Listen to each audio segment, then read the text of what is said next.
Hindi tinanggap ng nagrereklamong driver ang sorry ng nakaalitan niyang vlogger na si Aliana Aguinaldo o mas kilala bilang Yana Motovlog.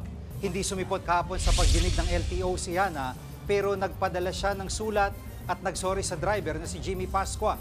Handa raw siyang harapin ang anumang kaparusahan pero hindi tinanggap ni Pascua ang sorry ng vlogger. Itutuloy raw niya ang pagsasampa ng kaso. Nag-viral ang alitan ng dalawa nang muntik silang magkasagian.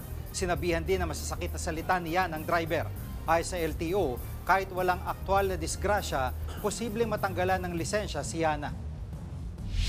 Ang tinitingnan po kasi dito, behavior ng driver. Meron po siyang gesture na disrespectful to the other driver. So, improper po yun. Yung sinabi ng kapatid ko na tanggalin na yung video, hindi pa rin tinatanggal. Kaya kakasuhan na lang po namin.